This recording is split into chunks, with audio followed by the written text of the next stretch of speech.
sa aking YouTube channel, and for today's vlog, meron na naman kaming pupuntahan na isang pasyalan dito lang sa Osaka City. Pero medyo malapit lang dito, so magbabike lang kami and let's see what happens next. Ayan.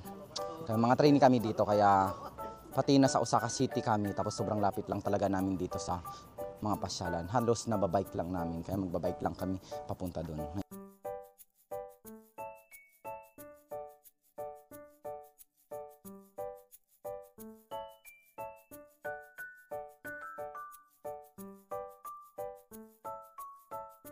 So fast forward, balik 10 minutes na kami nagbabike and medyo malayo-layo pa naman, pero yun, 3 kilometers from sa apartment namin papunta doon.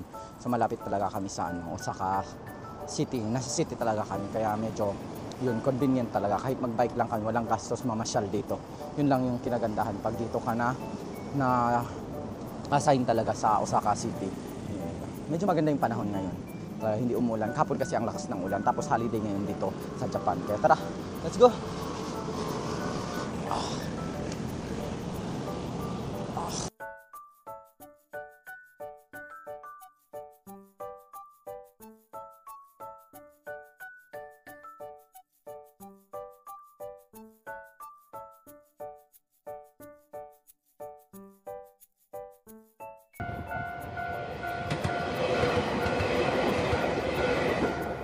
Finally, andito na kami.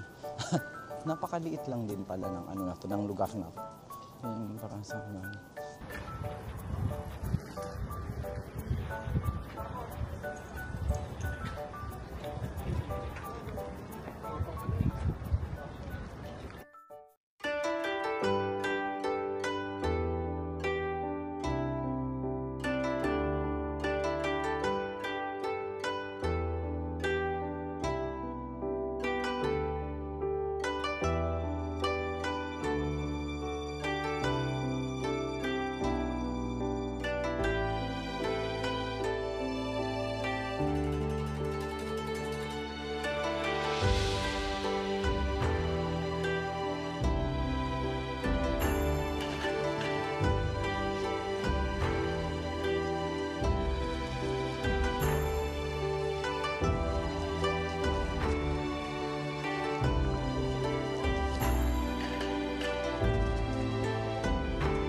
So, hello everyone, and tapos na tayo mamasyal dyan sa loob at hanggang dito na lang ang ating video, and see you again on my next video at next gala. Sana suportahan nyo lagi ang ating video, and syempre like and share nyo na din yan, and huwag nyo kakalimutan mag-subscribe sa ating channel. Otsukare sama deshita. Bye bye. Arigatou gozaimasu. See you again.